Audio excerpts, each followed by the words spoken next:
Hello, boys and girls. I have another classic fairy tale from the Brothers Grimm, and this one is called Snow White. Very, very good story. I'll get right into it, okay? While I'm reading the story, I want you to think about the moral. What's the message from the story that the author wants you to learn?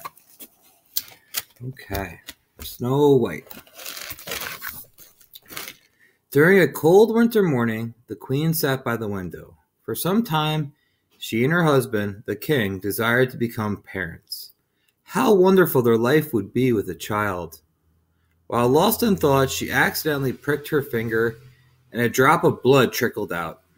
As she watched this, she thought, I wish for a charming and cheerful child, with lips as red as drops of blood, hair as black as coal, and skin as white as snow. The good fairy must have heard the queen's prayer, because soon after her wish came true. When the child was born, she was named Snow White. But soon the queen was struck by an unknown illness, which none of the doctors summoned from all over the kingdom were able to cure. For months after the queen's death, the king spent all of his time comforting his daughter. But as he had many duties, the kingdom needed to rule. He decided to marry again. When the new bride's carriage arrived at the court one cold autumn morning, the crowd that gathered to see her was enchanted. She curtsied before the king, who greeted her, then entered the castle, followed by two footmen who carefully carried a large, heavy parcel shrouded in cloth. When she was alone in her room, the queen approached the parcel and, throwing the cloth aside, revealed a mirror that she propped up against the wall. No one suspected that in reality she was a powerful witch. The mirror, which she took with her everywhere, was magic. Looking at it, she said, Mirror, mirror on the wall, who's the fairest of them all? At that, the mirror came alive. From within, golden sparks arose, which began to swirl and finally take the shape of a face that replied, My queen, in all the kingdom, there is none more beautiful than you. Every evening, the queen looked in the mirror, and every time she asked the same question and heard the same answer.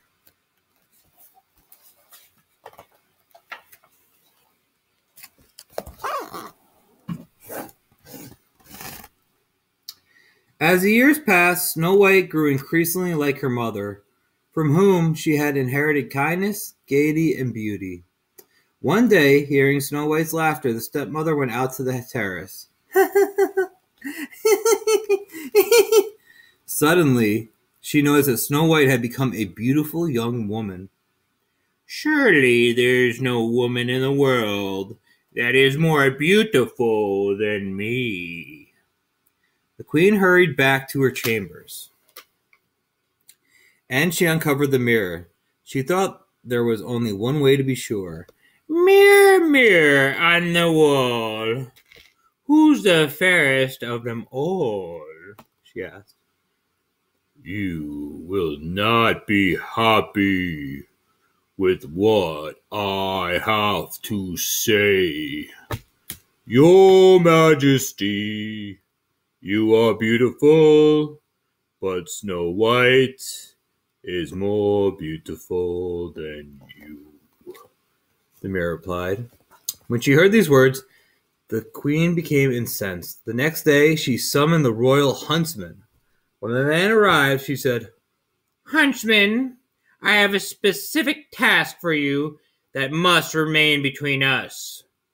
My queen, I will do anything you ask, he said. You must kill Snow White, whispered the queen. Take her to the woods today. When you return, say there was a tragic accident and she died. Bring me her heart in this. She gave the huntsman a bejeweled box. Snow White loved the woods and was glad the huntsman suggested a walk. The huntsman, however, held his head low. He knew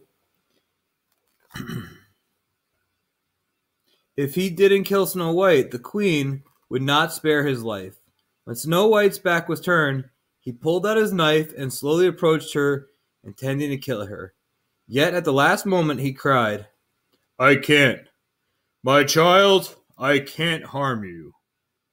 Snow White saw the knife in the huntsman's hand and the tears streaming down his cheeks. The man fell to his knees and confessed everything. My stepmother? I don't believe it, Snow White exclaimed. You must, my child. The woman is evil and will stop at nothing to destroy you. The huntsman said. Where shall I go? Snow White was weeping. Where shall I go?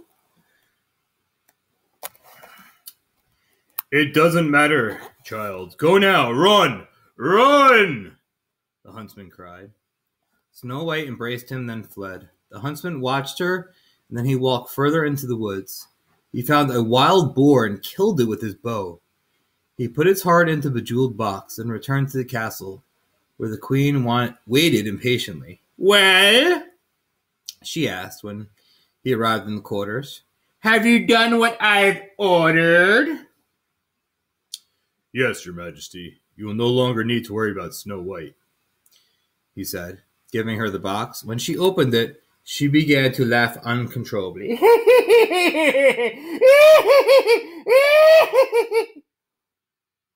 Meanwhile, Snow White was terrified. She had never been in the woods at night, and the darkness, the trees that she climbed during the day, seemed scarier. Their branches looked like monstrous arms waiting to grab her. Things are scary at night. These guys aren't scary.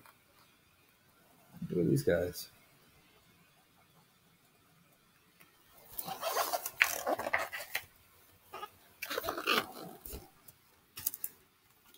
She ran for hours without knowing where she was going. At last, she caught sight of a cottage at the center of a clearing. Through her window, she saw the glowing light of an open fire. Snow White stood at the door and knocked timidly. There was no reply. Snow White knocked a little harder, and the door opened slightly. There was no one home. I could wait by the fire until the owner comes back. Snow White looked around and was surprised that everything in the room was pint-sized. The table was set with 7 little plates, and on the dresser she saw that there were such tiny cups. By the fire there was a chair like the one she had as a child. In the corner of the room there was a staircase which she decided to climb.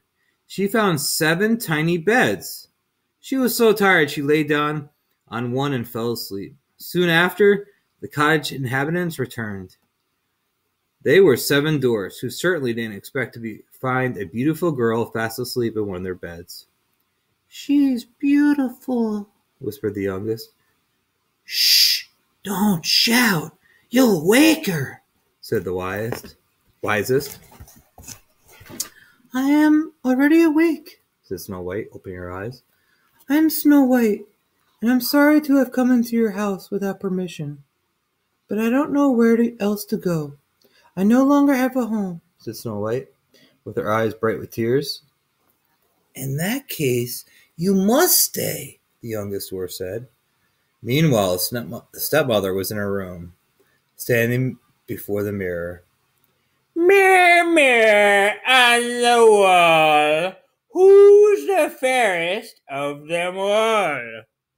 When she asked who the most beautiful woman was, the mirror replied, You are the most beautiful within the castle walls.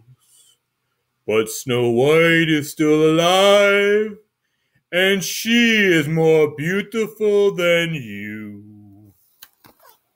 Uh-oh.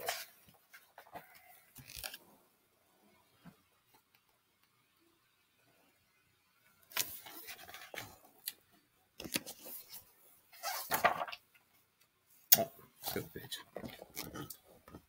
What? But that's impossible, cried the queen. Prove that she is still alive.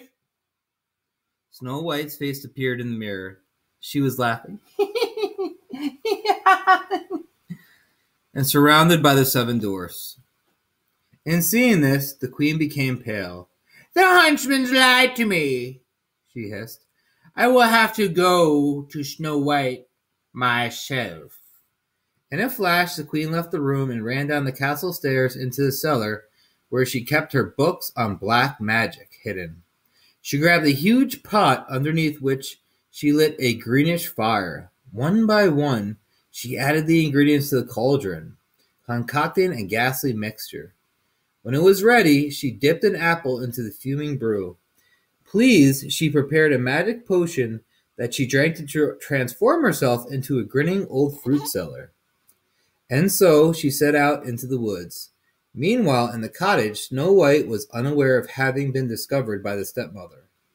And without suspecting her evil plans, she was enjoying herself, dancing, singing, and playing music with her new friends. The next morning, while the dwarfs were at work mining for gemstones, Snow White cleaned the house, washed the laundry, then decided to bake a lovely cake. At that same moment, she heard a voice calling, Apples! Red juicy apples! It was an old woman, carrying a basket filled with the most beautiful apples Snow White had ever seen.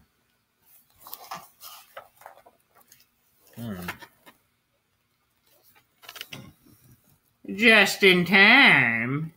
It's your lucky day, my dear. These apples will make a delicious pie, the queen said. Here, try one. She offered Snow White the reddest and shiniest apple in the basket, and as soon as Snow White bit into it, her head began to swim. She then fell to the floor. Everything went black. And when the dwarves returned home, they found Snow White lying on the ground next to the bitten apple. After trying desperately to revive her, they realized there was nothing they could do to awaken the girl from a sleep that seemed as deep as death itself. The 7 dwarfs decided that they would lay their friend in an open crystal coffin in the middle of the clearing. They spent days carving the rock. When it was ready, they placed Snow White inside and decorated it with flowers. The summer passed and autumn arrived, but Snow White did not awaken. After many months of grief, the dwarfs knew she never would. One day, when they came home from work, they saw a young nobleman standing beside the crystal coffin. He was riding past the clearing when he saw Snow White lying there. Stop! Don't you dare touch her! The dwarfs shouted, grasping their axes. I mean her no harm, I assure you, said the prince, without taking his eyes off the beautiful girl. Is she asleep? The prince asked. She has fallen under an evil spell, explained the dwarfs. She has been asleep for months, and there is no way of waking her. The prince approached Snow White and delicately kissed her smiling lips. To the dwarf's astonishment, Snow White stirred. Her smile widened, and then her eyelids flittered open. At last she turned and looked at the prince. The prince took her hand and asked her to follow him to the castle, and become his bride. Snow White smiled and said, I will, because I love you more than any other. Snow White and the prince married as soon as they arrived to his castle, and they lived happily ever after. All right, what is the moral of Snow White? What's the author's message to you, the reader? All right, a little bit of wait time. All right, got it? So the moral is that beauty is only skin deep. So the witch, she kept just thinking about beauty as an appearance, who looks the prettiest. But we find out beauty isn't just what's on the outside, it's what's on the inside as well. All right, boys and girls, I'll see you soon.